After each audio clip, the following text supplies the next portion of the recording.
ಭಗವಾನ್ ಶ್ರೀಕೃಷ್ಣನ ಜನನದ ಒಂದು ರೋಚಕವಾದ ಕತೆ. ದ್ವಾಪರ ಯುಗದಲ್ಲಿ ಮಹಾವಿಷ್ಣುವು ಭೂಮಿ ಮೇಲಿನ ಪಾಪಗಳನ್ನ ಮತ್ತು ದುಷ್ಟ ರಾಜ ಕಂಸನನ್ನು ಸಂಹರಿಸೋಕ್ಕೋಸ್ಕರ ಕೃಷ್ಣನಾಗಿ ಅವತರಿಸ್ತಾನೆ. ಕೃಷ್ಣ ಹೇಗೆ ಹುಟ್ಟಿದ, ಎಲ್ಲಿ ಹುಟ್ಟಿದ, ಕೃಷ್ಣ ಹುಟ್ಟಿದಾಗ ಏನೇನು ಚಮತ್ಕಾರ ಆಯಿತು, ಅದನ್ನೆಲ್ಲ ಈ ಕಥೆಯಲ್ಲಿ ಹೇಳ್ಕೊಡ್ತೇನೆ. ಮಥುರೆಯ ರಾಜನಾದ ಉಗ್ರಸೇನ ಅಂತ ಒಬ್ಬರಿರ್ತಾರೆ. ಮಥುರೆಯ ಅನ್ನೋದೊಂದು ಊರು. ಆ ಊರಲ್ಲೊಂದು ಉಗ್ರಸೇನ ಅಂತ ಇರ್ತಾರೆ. ಅವ್ರ ಮಗನೇ ಈ ಕಂಸ ಮಹಾರಾಜ. ಈ ಕಂಸ ಮಹಾರಾಜ ತುಂಬ ದುಷ್ಟ. ತನ್ನ ಸ್ವಂತ ತಂದೆಯಾದ ಉಗ್ರಸೇನನ್ನು ಸಾಯಿಸಿ ಅವನು ಮಥುರೆ ಅನ್ನೋ ರಾಜ್ಯಕ್ಕೆ ರಾಜನಾಗಿರ್ತಾನೆ. ಆದರೆ ಈ ಕಂಸನಿಗೆ ಒಬ್ಳು ತಂಗಿ ಇರ್ತಾಳೆ. ಆ ತಂಗಿ ಹೆಸರೇ ದೇವಕಿ ಅಂತ. ಈ ದೇವಕಿ ಕಂಡ್ರೆ ಕಂಸನಿಗೆ ತುಂಬ ಪ್ರೀತಿ ಇರುತ್ತೆ. ಅವನ ತಂಗಿ ಮೇಲೆ ತುಂಬ ಪ್ರೀತಿ ಇಟ್ಕೊಂಡಿರ್ತಾನೆ. ಅವನು ಈ ದೇವಕಿಯ ಮದುವೆನ ಅಥವಾ ವಿವಾಹ ಅಂತ ಹೇಳ್ತೀವಲ್ಲ, ಅದನ್ನು ಯದುವಂಶದ ವಾಸುದೇವ ಅನ್ನೋರ ಜೊತೆ ಮದುವೆ ಮಾಡಿಸ್ತಾರೆ. ಇಬ್ಬರಿಗೂ ಮದುವೆ ಮಾಡಿ ತುಂಬ ಸಂತೋಷದಲ್ಲಿರ್ತಾರೆ ಯಾರು, ಕಂಸರಾಜ. ಹೀಗೆ ಸಂತೋಷದಲ್ಲಿ ಒಂದು ರಥದಲ್ಲಿ ತಂಗಿ ದೇವಕಿನ ಮತ್ತು ಭಾವ ವಸುದೇವ ಇಬ್ಬರನ್ನು ಕರ್ಕೊಂಡು ಸಂತೋಷದಿಂದ ಬರ್ತಾ ಇರ್ತಾರೆ. ಆಗ ಬರಬೇಕಾದ್ರೆ ಆಕಾಶದಲ್ಲಿ ಒಂದು ದಿವ್ಯವಾಣಿ ಅನ್ನೋದಕ್ಕಿಂತ ಅಸುರವಾಣಿ ಕೇಳಿಸುತ್ತೆ ಅವರಿಗೆ. ಏನಂತ, ಏ ಕಂಸ, ನೀನು ಯಾರನ್ನು ಇಷ್ಟು ಪ್ರೀತಿಯಿಂದ ಕರೆದೊಯ್ಯುತ್ತೀಯೋ ಅವಳ 8ನೇ ಮಗನೇ ನಿನ್ನನ್ನು ಕೊಲ್ಲಲು ಕಾರಣನಾಗ್ತಾನೆ, ಅಥವಾ ಅವನೇ ನಿನ್ನ ಕೊಲ್ತಾನೆ. ಅಂದರೆ ನಿನ್ನ ತಂಗಿ ಈಗ ದೇವಕಿನ ಇಷ್ಟು ಸಂತೋಷದಿಂದ ಕರ್ಕೊಂಡು ಹೋಗ್ತಿದೆಯಲ್ಲ, ಅವಳಿಗುಟ್ಟೋ 8ನೇ ಮಗುನೇ ನಿನ್ನ ಸಾಯಿಸ್ತಾನೆ ಅಥವಾ ನಿನ್ನ ಸಾವಿಗೆ ಕಾರಣ ಆಗ್ತಾನೆ ಅಂತ ಹೇಳ್ತಾನೆ. ಅದನ್ನು ಕೇಳಿ ಮೊದಲೇ ಅವನು ದುಷ್ಟ ಕಂಸ, ಅವನಿಗೆ ತುಂಬ ಕೋಪ ಬಂದ್ಬಿಡುತ್ತೆ. ತನ್ನ ಸ್ವಂತ ತಂಗಿ ಆದರೂ ಅವಳನ್ನ ಸಾಯಿಸಬೇಕು ಅಂತ ಕತ್ತಿ ಎತ್ತಿನೇನೋ ಅಂತಾನೆ. ಆಗ ವಾಸುದೇವ ಅಡ್ಡ ಬರ್ತಾನೆ. ಕಂಸ ಮಹಾರಾಜ, ದಯವಿಟ್ಟು ಸಾಯಿಸಬೇಡ, ಈಗಷ್ಟೇ ಮದುವೆ ಆಗಿರೋರು ನಾವಿಬ್ಬರು, ನವ ವಧು ಮತ್ತು ವರರು. ನನಗೆ ನನ್ನ ಹೆಂಡತಿ ಇಲ್ಲದಂಗೆ ಆಗ್ತಾಳೆ, ಆದರೆ ಸಾಯಿಸಬೇಡ.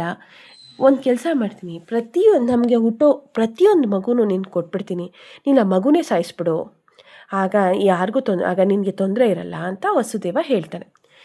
ಕಂಸನಿಗೆ ಆ ಮಾತು ಸರಿ ಅನಿಸುತ್ತೆ. ಏಕೆಂದರೆ ಅವನಿಗೆ ತಂಗಿ ಮೇಲೂ ಪ್ರೀತಿ ಇರುತ್ತಲ್ವ ಸ್ವಲ್ಪ.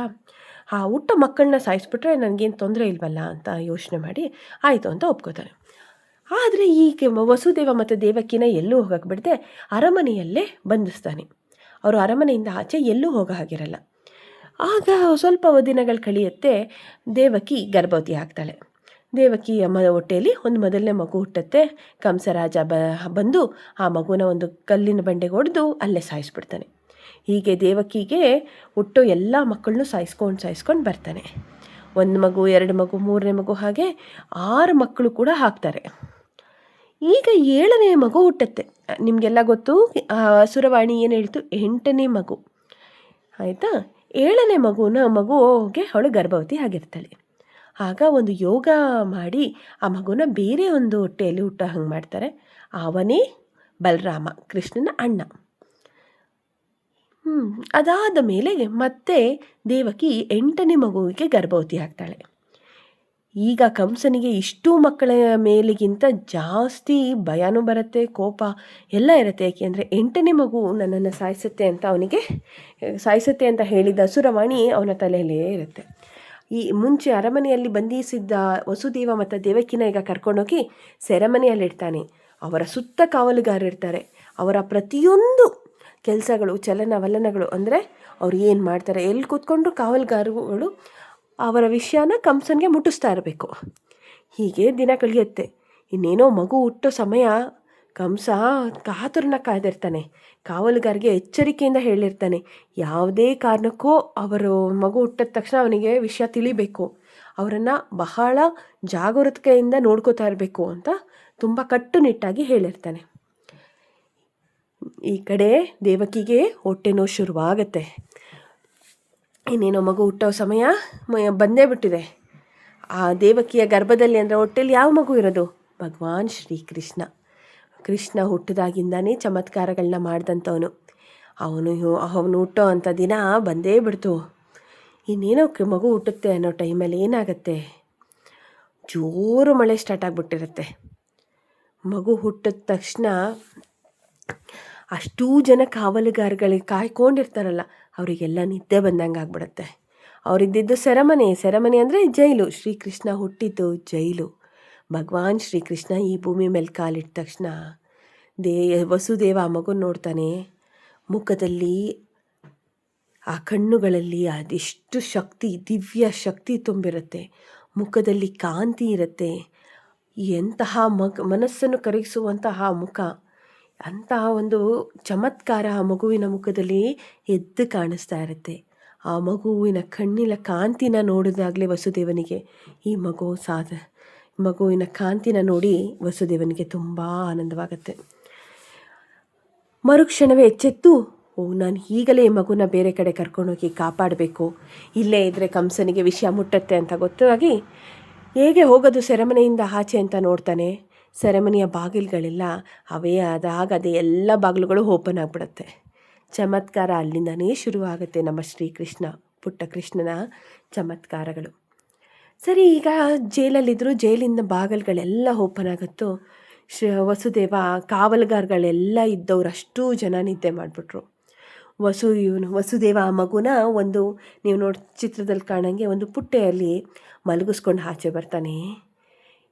ವಿಪರೀತವಾದ ಮಳೆ, ಇದು ಅಂದರೆ ಯಮುನಾ ನದಿ ಉಕ್ಕಿ ಹರಿತಾ ಇರ್ತಾಳೆ.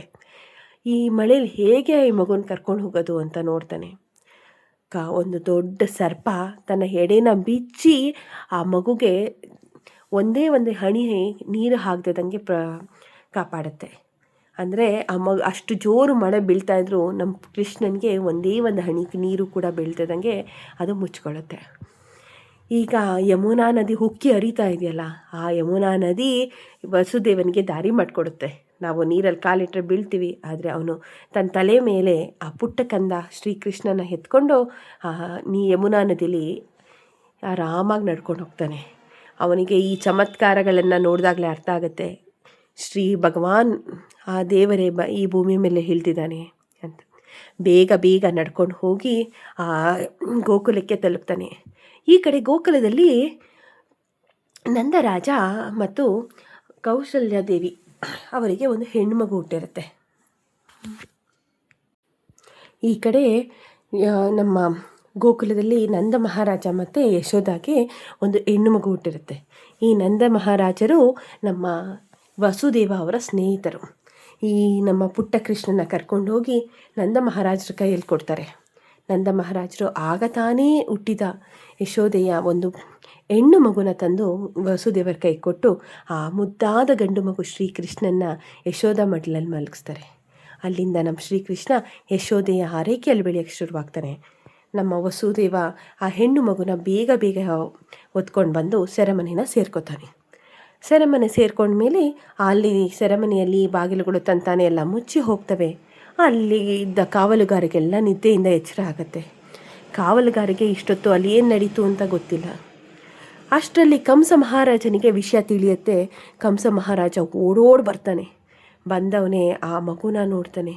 ಇಲ್ಲಿ ಹೆಣ್ಣು ಮಗು ಹುಟ್ಟಿದೆ ಅನ್ನೋದೇ ಅವನಿಗೆ ಒಂದು ಆಶ್ಚರ್ಯ. ಏಕೆಂದರೆ ಅವನಿಗೆ 8ನೇ ಮಗುವಿಂದ ತನ್ನ ಪ್ರಾಣ ಹೋಗುತ್ತೆ ಅಂತ ಹೇಳಿರುತ್ತಲ್ಲ ಅಸುರವಾಣಿ. ಆಗ ಅವನೇನು ಮಾಡ್ತಾನೆ, ಆ ಕಾವಲುಗಾರನೆಲ್ಲ ಕೇಳ್ತಾನೆ, ಇಲ್ಲಿ ಏನಾಯಿತು ಹೇಳಿ ಅಂತ.